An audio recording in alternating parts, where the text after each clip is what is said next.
नमस्कार एवरीवन, मेरे चैनल पे आप सभी का फिर से बहुत बहुत स्वागत है।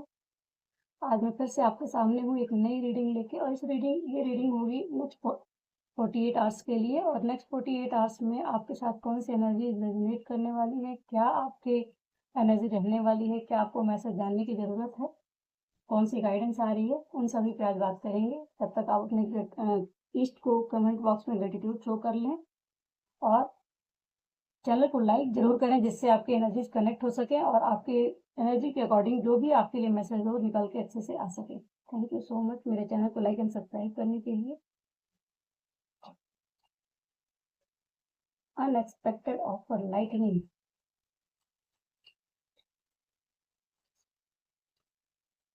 एक साथ बहुत सारा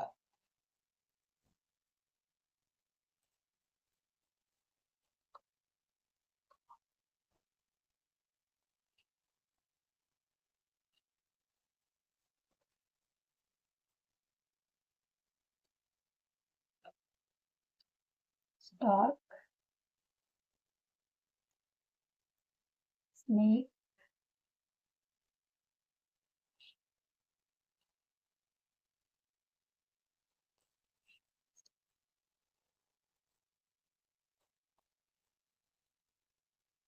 काइंडनेस,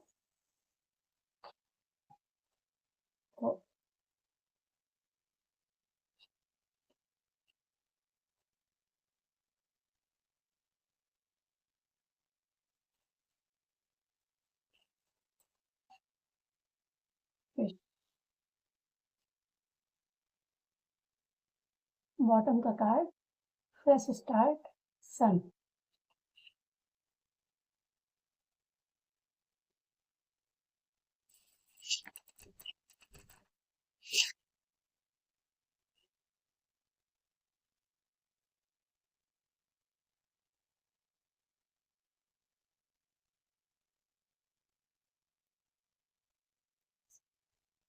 पहला कार्ड है लाइटनिंग का अनएक्सपेक्टेड ऑफर।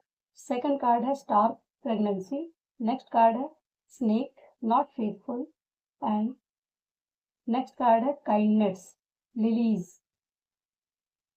और गाइडेंस में आया हुआ है फिश, और उस कार्ड का नाम ही है गाइडेंस। तो अब चलिए इसको क्लैरिफाई कर लेते हैं कि क्या है इनकी एनर्जी, लाइटनिंग क्यों है यहाँ पे, एंगल्स बताएं लाइटनिंग क्यों है।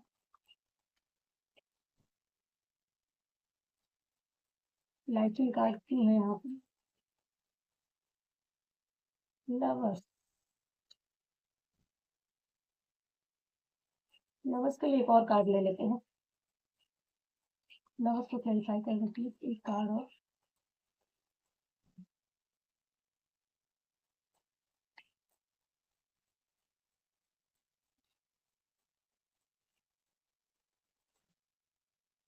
एक साथ दो कार्ड आ गए हैं, eight of pentacles and ace of cup. Next खुद ही आ गया। तीन कार्ड एक साथ, king of pentacle, ten of pentacle and eight of wand.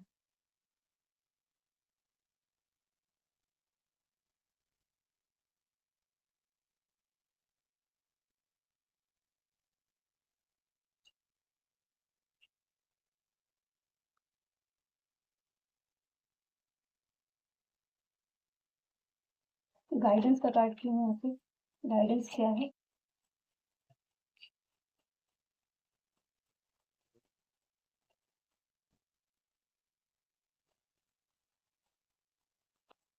Guidance का कार्ड क्यों है यहाँ पे।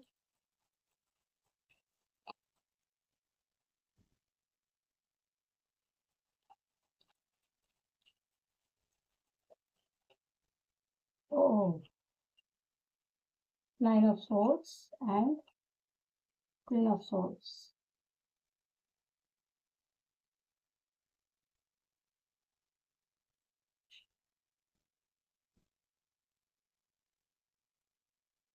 पेज ऑफ वॉन्ड।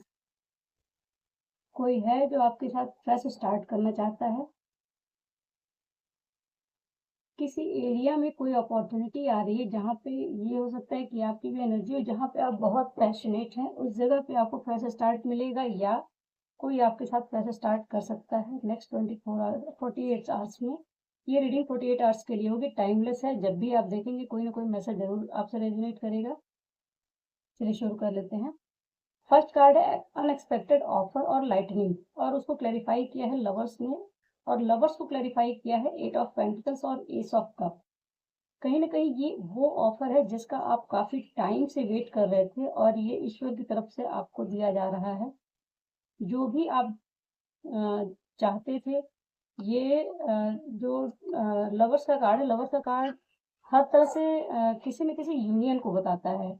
या तो ये एक होता है कि कोई पर्टिकुलर कोई ऐसा पर्सन हो जिसके लिए आप वेट कर रहे हो, ये वो भी हो सकता है, कोई रिलेशनशिप हो सकता है, या कोई ऐसा पर्सन जो आपके जहाँ पे आपने बहुत ज़्यादा मेहनत कर रखी है, बहुत ज़्यादा इन्वेस्टमेंट किया है, और इन्वेस्टमेंट करके आप वेट कर रहे थे कि वहाँ से कोई अपॉर्चुनिटी आपको मिले, कुछ मिले वहाँ पे।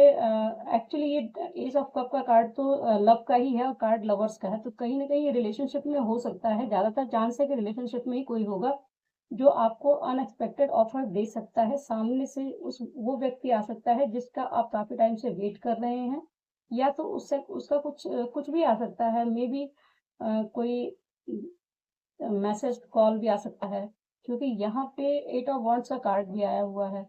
और या फिर कोई अपॉर्चुनिटी आ सकती है, कुछ भी हो सकता है। ये आपको देखना है, जहाँ पे आपने इन्वेस्ट किया हुआ है वहां पे आपको ये मिलेगा, और ये भी डिवाइन की तरफ से ही है।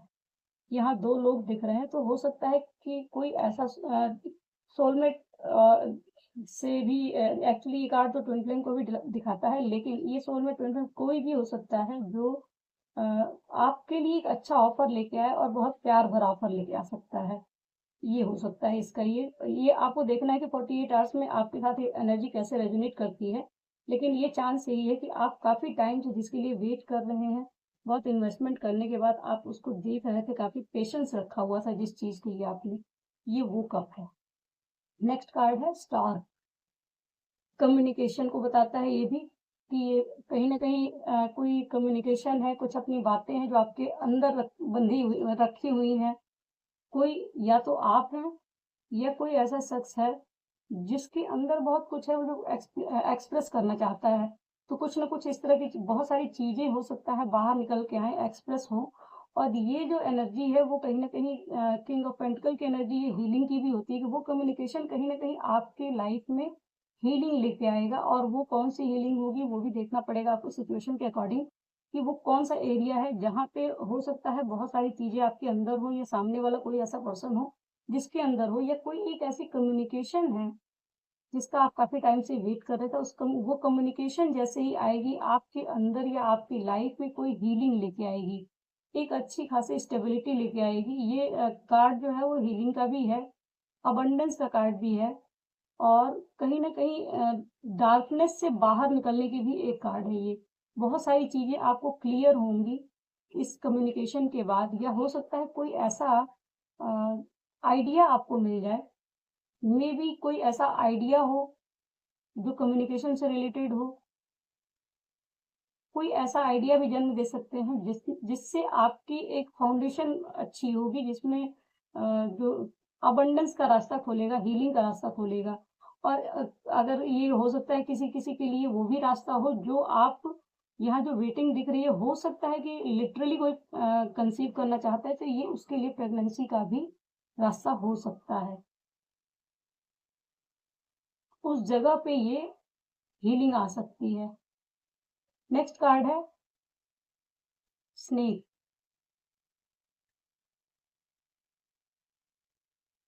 स्नेक का कार्ड नॉट फेथफुल क्लैरिफाई किया है 10 ऑफ पेंटिकल्स के साथ।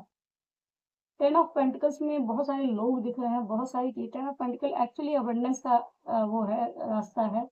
लेकिन ये स्नेक यहाँ पे नॉट फेथफुल को, मैंने जब कार्ड रखा तो नॉट फेथफुल अपने आप ढक गया, केवल स्नेक दिखाई दे रहा था। कहीं ना कहीं जो ये आइडिया है वो आपकी लाइफ में एक ट्रांसफॉर्मेशन लेके आएगा, कुछ ट्रांसफॉर्म करेगा आपकी लाइफ में, जिससे अबंडेंस का एक रास्ता खुलेगा। हो सकता है कि आपको वो जो एक आइडिया ऐसा रहे जो आपकी लाइफ में अनएक्सपेक्टेड वे में आए और आपके अंदर की बहुत सारी चीज़ें बाहर के निकल निकल के आएँ, बहुत सारी कम्युनिकेशन हो, उससे रिलेटेड हो, कुछ ऐसा रास्ता खुले जो कम्युनिकेशन से रिलेटेड हो और वो आपकी लाइफ में एक अच्छी खासी ट्रांसफॉर्मेशन लेके आएगा। नेक्स्ट कार्ड है लिली और काइंडनेस। इस कार्ड को जैसे ही मैंने रखा, ये कार्ड के साथ तुरंत मुझे मैसेज मिला, आपको अपने लिए काइंड रहने की ज़रूरत है, सबसे पहले। कहीं न कहीं कुछ ऐसा है जहाँ पे आपको अपने लिए काइंड रहने की ज़रूरत है और मेबी कोई ऐसा शख्स है जिसके साथ आपकी कम्युनिकेशन होने वाली है, उसके लिए भी आपको काइंड रहने की ज़रूरत है। मतलब ये है कि इस 48 आवर्स में आपको जो भी कुछ भी आए कम्युनिकेशन किसी से भी रिलेटेड हो, आपको काइंडनेस पे फ़ोकस करना है कि काइंड रह के ही अपनी बातों को एक्सप्रेस करना है। सामने वाला अगर एक्सप्रेस कर रहा है तो काइंडनेस के साथ ही सुनना है। कहीं से जजमेंट नहीं देना है कि उसने ऐसा किया, वैसा किया, क्यों किया, क्या किया। जो हो गया, वो हो गया। अगर कोई ऐसा कम्युनिकेशन है जहाँ पे कुछ गलत हुआ है, जहाँ पे आपको लगता है कि कुछ गलत हुआ है, तो उस जगह पे काइंड रहने की ज़रूरत है कि सामने वाले की सिचुएशन को भी समझें और अपनी भी लिटरली आपके अंदर जो है, वो सिचुएशन भी काइंड रह के पोलाइट वे में समझाने की और कहने की ज़रूरत है, अपनी बातों को बताने की ज़रूरत है। अगर ये एक और चीज़ है कि हो सकता है कि सामने से जो चीज़ें क्लैरिटी बन के आएँ, उस केस में आपको मेबी आपके लिए वो चीज़ सही है, नहीं है, क्या है, हो सकता है क्योंकि आगे 9 ऑफ सॉर्ड्स का कार्ड है। तो अगर ये कम्युनिकेशन या कुछ भी हो सकता है कि आपके अंदर थोड़ी सैडनेस भी लेके आए, तो उस केस में भी आपको अपने लिए भी काइंडनेस दिखाने की ज़रूरत है। ओवरऑल ये है कि आपके साथ जो कुछ भी हो, जो भी कम्युनिकेशन आए, उस केस में हर किसी के लिए आपको काइंड रहने की ज़रूरत है। नेक्स्ट कार्ड है फिश और गाइडेंस। ये कार्ड तो क्लियर दिख रहा है कि गाइडेंस का कार्ड ही गाइडेंस में है कि आपको हो सकता है इस कम्युनिकेशन में अगेन बहुत कुछ निकल के आ सकता है जो आपने सोचा भी ना हो, क्योंकि यहाँ अनएक्सपेक्टेड है ये।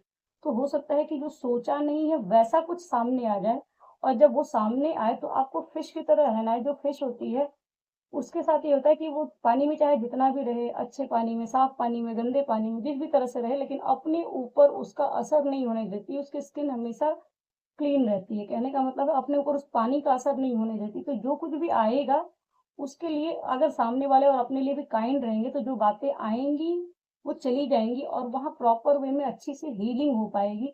कुछ न कुछ ऐसा होगा जो हो सकता है कभी आपको 9 ऑफ सोर्ड्स की एनर्जी में लेके गया था या फिर ये 9 ऑफ सोर्ड्स की एनर्जी में आपको खींचने की कोशिश करेगा। उस जगह पे आपको जो भी ये नेगेटिविटी रहे, अगर इसमें कुछ नेगेटिव निकल के आता है तो उस नेगेटिविटी से या अगर कोई पर्सन सामने से ऐसा है जो नेगेटिविटी भेज रहा हो, आपको क्रिएट कर रहा है आपकी लाइफ में, उससे आपको बाउंड्री मेंटेन करने की ज़रूरत है, कट ऑफ करने की ज़रूरत है और अपने लिए एक सेफ प्लेस मतलब जो सेफ बाउंड्री बनाने की ज़रूरत है कि उससे बहुत ज़्यादा आपको कॉन्फ्लिक्ट या इन सब चीज़ों में नहीं पड़ना, जिससे आप इस एनर्जी से अपने आप को बचा सकें। हो सकता है बहुत सारी, जैसे ये 8 ऑफ वॉन्ड है और यहाँ 9 ऑफ सोर्ड्स है। तो जो भी ये कम्युनिकेशन आएगी चारों तरफ से, वो सारी चीज़ें कहीं न कहीं आपके अंदर एक जो डार्कनेस को खींचने की कोशिश करेगी या हो सकता है आपको पास्ट की डार्कनेस याद आ जाए। उस जगह पे आपको अपने आप को उस नेगेटिविटी से दूर रखना है। क्योंकि यहाँ पे कार्ड हीलिंग का है और ये जो कुछ भी आ रहा है, सबसे पहली चीज़ तो ये है कि ईश्वर का प्रसाद अगर हम हाथ पे लेते हैं तो उसको सीधे प्रणाम करके मुँह में डाल देते हैं। हम ये नहीं देखते हैं कि उस प्रसाद में क्या मिला है हमें। उसी तरीके से है कि अगर ये क्लियर दिख रहा है कि ये डिवाइनली गाइडेड है, जो भी आ रहा है डिवाइन की तरफ से आ रहा है, तो वो उनकी तरफ से आई हुई तो चीज़ें प्रसाद की तरह ही है। जो चीज़ आई उसको एज़ इट इज़ लेने की ज़रूरत है और अवेयरनेस में लेने की ज़रूरत है कि ठीक है वो चीज़ आई है और उस एरिया में आई है और जब वो अच्छी चीज़ आएगी, अगर आपके अंदर पहले से एक होपलेसनेस पड़ी है और अच्छी चीज़ आएगी तो जो होपलेसनेस है वो कहीं तो निकलेगी। अगर आपके साथ-साथ किसी और के अंदर भी है, तो वो उस सिचुएशन में, उस माहौल में कुछ देर के लिए पहले निकलेगी, रिलीज़ होगी, फिर हीलिंग आएगी। तो जितनी देर निकले, जितनी देर रिलीज़ हो, उतनी देर तक के लिए कम से कम आपको ये बाउंड्री मेंटेन करनी है कि उतनी ही देर के अंदर वो आपको 9 ऑफ सोर्ड्स में ना लेके चली जाए। बस यही आपको इसमें ध्यान रखने की ज़रूरत है। अदरवाइज़ पूरी की पूरी रीडिंग में बहुत क्लैरिटी के साथ है कि आपको एक फ्रेश स्टार्ट मिलने वाला है। वहाँ पे जहाँ आप काफ़ी टाइम से वेट कर रहे थे, जहाँ हो सकता है कि आपको कोई वो जो गिव एंड टेक था कह सकते हैं, या जो ऑफर था उसके बदले में रिवार्ड आपको वो नहीं मिला, जो भी चीजें हो सकती हैं, ये आपको देखना है कि ये कौन सी ऐसी जगह है, क्या ऐसा था जहाँ पे आप बहुत वेट कर रहे थे, कौन सी ऐसी चीजें हैं जो निकल के आ रही हैं और वहाँ कौन सी एनर्जीज काम करने वाली है। चलिए इसमें आज हम माँ काली की गाइडेंस ले लेते हैं आपके लिए कि अगले 48 घंटे में आपको क्या ब्लेसिंग्स आ रही हैं और क्या जानने की जरूरत है।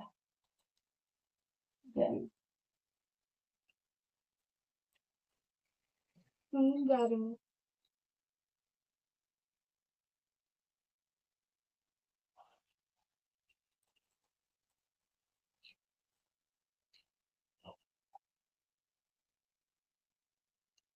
माँ बंगलामुखी,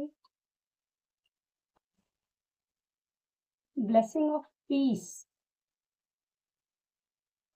वाह, देखिए हनुमान बाबा संजीवनी बूटी लेके आ रहे हैं, कहीं ना कहीं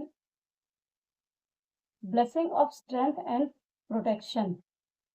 ये प्रोटेक्शन जैसे लक्ष्मण जी को प्रोटेक्ट करने के लिए, उनकी लाइफ को प्रोटेक्ट करने के लिए हनुमान जी संजीवनी बूटी को लेके आए थे, उसी तरीके से कहीं ना कहीं ये हनुमान बाबा आपको अपनी प्रोटेक्शन दे रहे हैं। ऐसी सिचुएशन में उनकी प्रोटेक्शन आपको 48 घंटे तक रहेगी। 48 घंटे क्या, ये रहेगी ही रहेगी, लेकिन इन 48 आवर्स में आपको स्पेशली इनकी प्रोटेक्शन मिल रही है, क्योंकि ये जिस तरीके से आ रहा है कि आपको खुद को प्रोटेक्ट करने की ज़रूरत है या अपने ऊपर ध्यान देने की ज़रूरत है, कि काइंड रहने की ज़रूरत है, वो सारी एनर्जीज कहीं ना कहीं ये बताती है कि जो कुछ भी सिचुएशन आएगी वहां पे आपको स्ट्रेंथ भी ये देंगे और प्रोटेक्शन भी देंगे। ये तो बॉटम का कार्ड है। भोले बाबा कार्ड आया है महेश्वर, ब्लेसिंग ऑफ पीस। ये जिस तरीके से ये कार्ड इसे स्टार के ऊपर रखा, तो कहीं ना कहीं वो जो कम्युनिकेशन आ रही है, जो भी ऑफर आ रहा है, वो आपकी लाइफ में एक पीस को क्रिएट करेगा। और ये ब्लेसिंग है भोले बाबा की तरफ से, जिसको आपको पूरी तरीके से ग्रेसफुली रिसीव करने की जरूरत है। आपकी लाइफ में वो पीस क्रिएट कर रहे हैं। हो सकता है बहुत टाइम से बहुत सारी चीजें, ये 9 ऑफ सोर्स की एनर्जी हो सकता है पास्ट की हो, जहाँ पे आपने कभी इस तरह की सिचुएशन भी देखी है, बहुत रेस्टलेस और उस टाइप की। तो वहां पे आपकी लाइफ में वो कम्युनिकेशन आ रही है जो आपकी लाइफ में पीस लेके आएगी। और स्नेक के ऊपर है बंगलामुखी माता का कार्ड, जो ये बताता है कि अगर कोई स्नेकी एनर्जी है जो आपको 9 ऑफ सोर्स की एनर्जी में ले जाने की कोशिश करेगी या कहीं से भी नेगेटिविटी में आपको खींचने की कोशिश करेगी, तो बंगलामुखी माता कहती है blessing of victory through speech. तो आपकी कम्युनिकेशन ऐसी होगी जिसमें जो भी नेगेटिविटी है या कोई पर्सन है, कोई भी है, उस जगह पे आप अपनी कम्युनिकेशन के थ्रू विक्ट्री हासिल करेंगे। ये माता रानी की ब्लेसिंग है। तो ये अगले 48 घंटों में आपके साथ कैसे रेजोनेट करती है, ये आप कमेंट बॉक्स में आके जरूर बताएं मुझे। और क्लेम करें इस रीडिंग को पूरी तरीके से, इस डिवाइन लव को, अपनी लाइफ में आने वाली पीस को, प्रोटेक्शन को, विक्ट्री को और इस फ्रेश स्टार्ट को पूरी तरीके से क्लेम करें, जिससे कि आप अपनी लाइफ में पैशनेट वे में इस फ्रेश स्टार्ट को शुरू कर सकें। इस बॉन्ड, ये बॉन्ड जो मिलने वाली है, उसको जिस तरीके से इस कार्ड में होल्ड किया हुआ है वैसे ही अपनी लाइफ में होल्ड करें और अपनी लाइफ में जो भी पॉजिटिव वे में जितनी चीजें आ रही हैं उनको ग्रेसफुली रिसीव कर सकें। नेक्स्ट रीडिंग तक बने रहिए। Thank you so much.